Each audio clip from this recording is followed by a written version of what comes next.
in this lecture of business environment and ethical practices. Today, we'll be learning about foreign investments and its role in development of an economy with special reference to foreign direct investments or FDI. First of all, let us understand what foreign investments are. In the simplest possible way, we can define foreign investments as any investment done by an individual, corporation, or government in a country different from its origin is said to be foreign investment.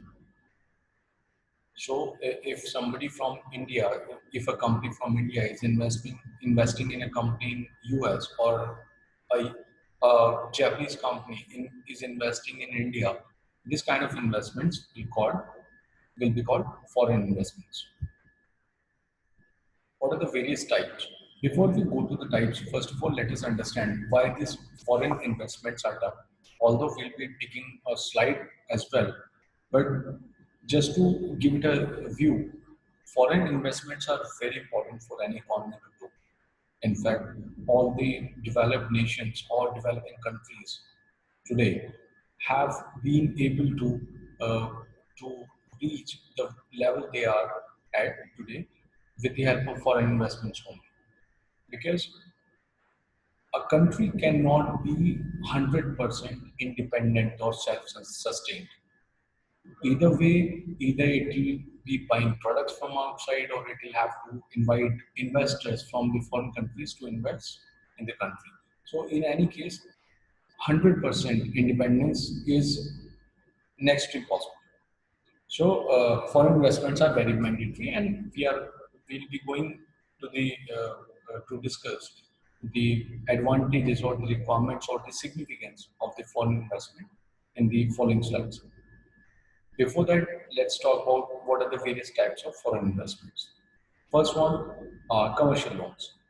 These are the bank loans issued to foreign businesses or governments.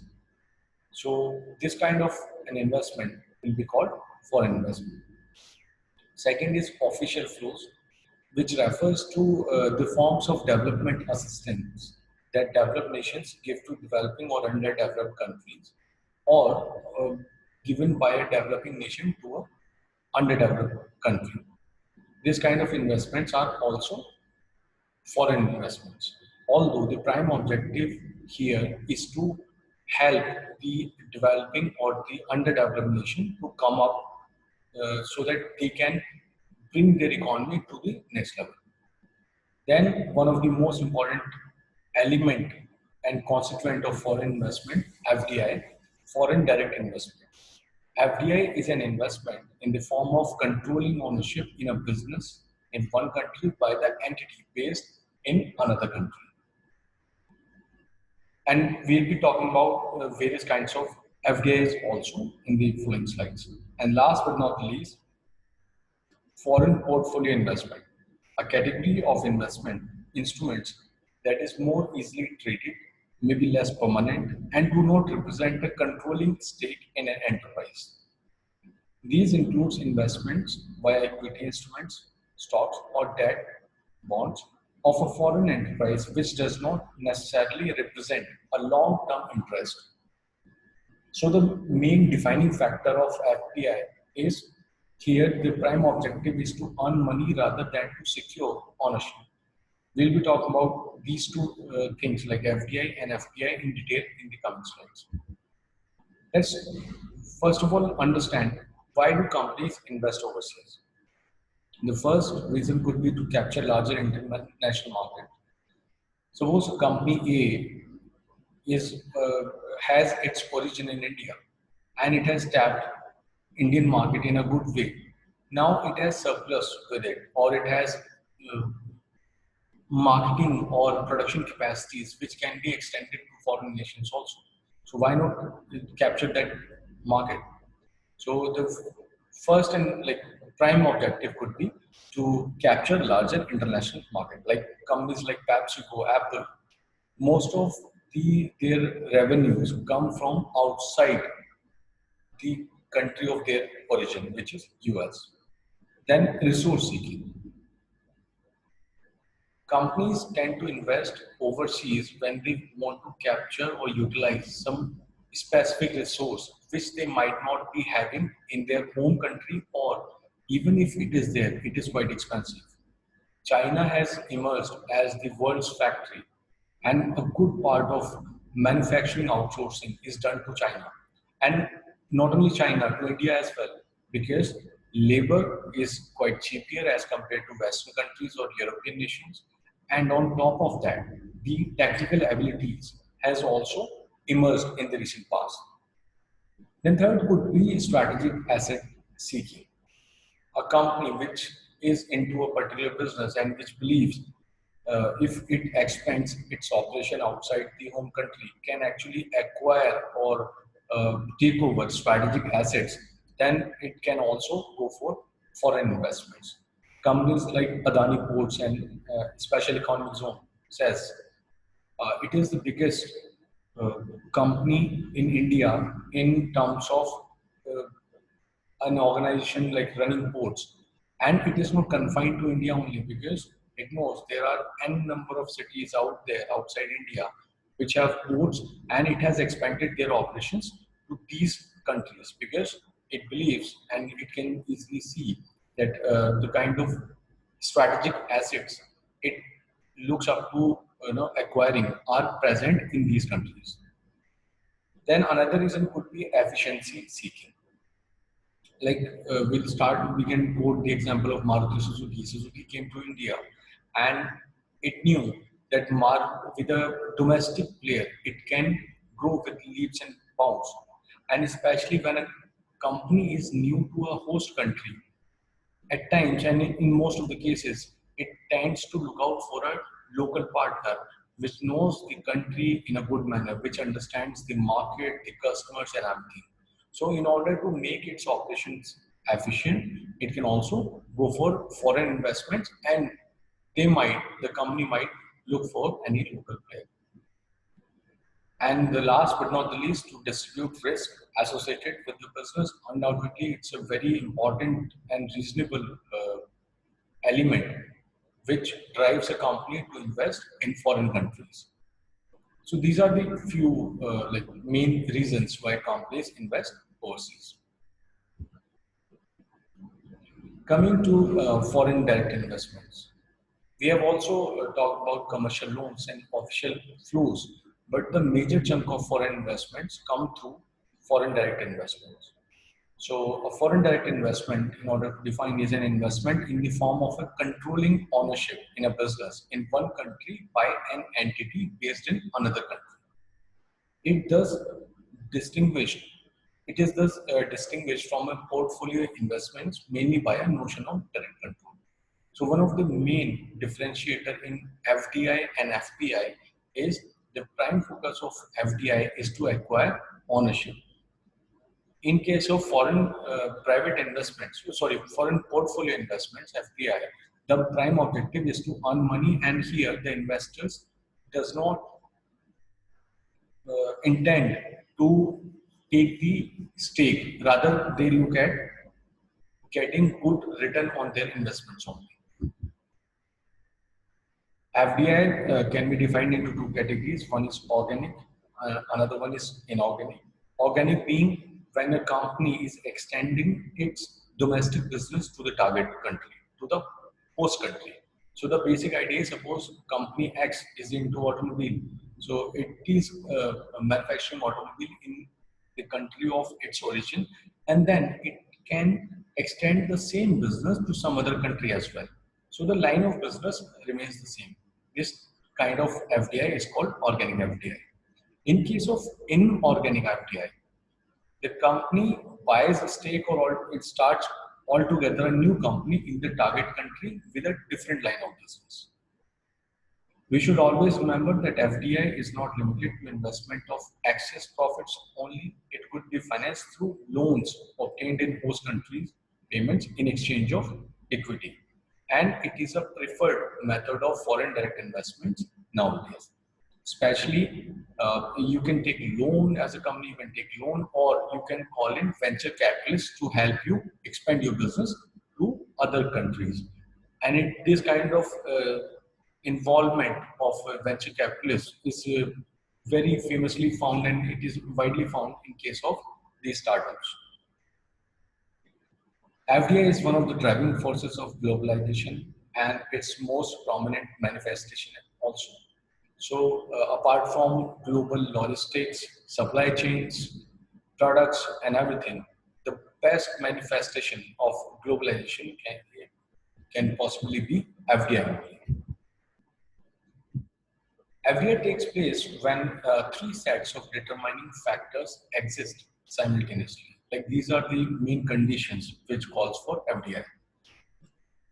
The presence of ownership of specific competitive edges in a transnational corporation, the presence of local advantage in a host country, locational advantage in a host country, the presence of superior commercial benefits in an intra-firm as against an arm's length relationship between investor and the recipient. So these are few main characteristics of a market or of a business environment which calls for FDI.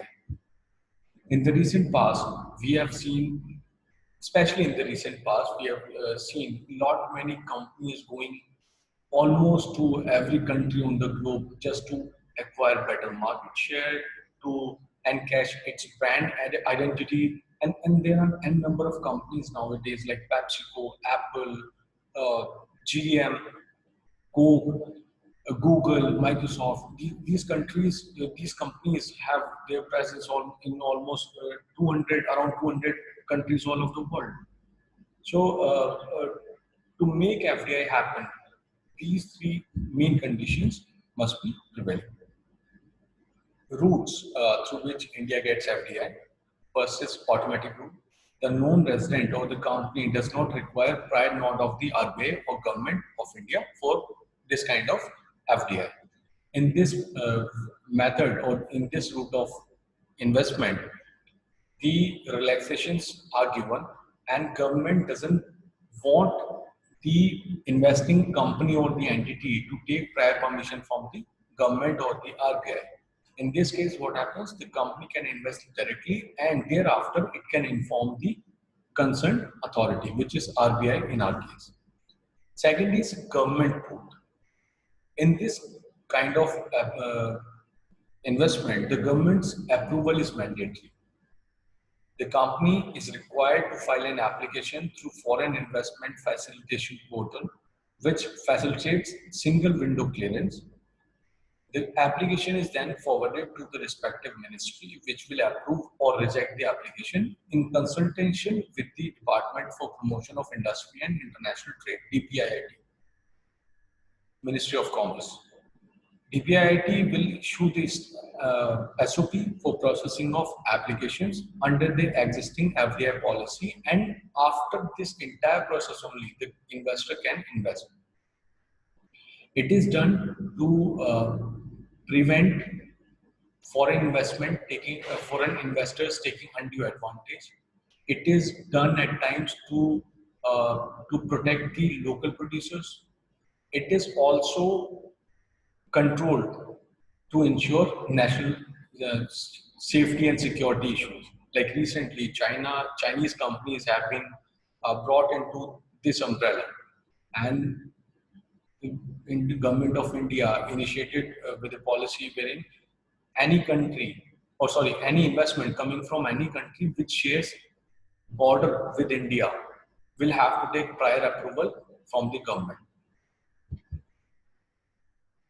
These are some figures and facts regarding FDI in India in 2019-20. According to DPIIT, India was among the top 10 recipients of FDI in 2019, and the trend has been the same in the last 2, 3, 4 years. India attracted around $49 billion US dollars in inflows and saw a 60% increase from the previous year. Services, computer software and hardware, trading, telecommunication, and hotel and tourism were the top 5 sectors for FDI. Certain figures have been given regarding like sector-wise. Services garnered FDI worth 7.85 billion US dollars. In computer software and hardware segment, we received 7.67 billion US dollars. In trading, we received around 4.57 billion US dollars. And telecommunication and hotel and tourism followed. If we look at the figures state-wise, Maharashtra garnered the highest share of the FDI at 30%. So, and Karnataka and Delhi followed with 18 and 70% share respectively. These are some of the significant FDI announcements which were made recently. In June, Geo Platforms Limited sold 22.38% stake worth 1.04 trillion, and this is the figure has exploded or inflated further. And recently, Google has also announced they'll be investing in Geo. So, but they took investments from global investors, so other multinational corporations like Facebook, Silver Lake, Vista, General Atlantic, uh, Mubadala, Abu Dhabi Investment Authority, TPG Capital, and Al Qaeda. In January, apart from this, in January 2020, Amazon India announced investments of US $1 billion for digitizing small and medium businesses and creating 1 million jobs by 2025. In January 2020, MasterCard announced its plan to invest up to US $1 billion in India over the next 5 years to double its reach and development efforts in the Indian market. And recently, Google has also announced the same kind of figure that they look forward to invest in India. In October 2019, French oil and gas giant Total SA acquired 37.4% stake in Adani Gas Limited for 5662 crores, which stands at 810 US dollars, 810 million US dollars, making it the largest FDI in India's city gas distribution sector. And in the recent past, we have seen many uh, sectors or product categories being open for these foreign investors, and we have also witnessed some breathtaking and record-breaking investments being done in India. In August 2019, Reliance announced that one of the largest FDI deal will take place with Saudi Aramco. Aramco had to buy a 20% stake in Reliance Oil to Chemical (OTC) business at an enterprise value of uh, 75 billion US dollars, which has not materialized so far, but hopefully it will also take place within this year only. So these were the certain significant announcements, and with these we can easily chalk out that India has emerged as a favorite destination for foreign direct investments, especially because the sound economy and good growth patterns, good GDP growth, which our country has secured recently. And apart from that, good political environment, social cultural factors taking shape in a right way. So India has always been a good destination, like right after 1991 for foreign investments. But in the last 1 or 2 decades, we have seen FDIs like FDI happening like never before, and hopefully the trend will continue. Thank you.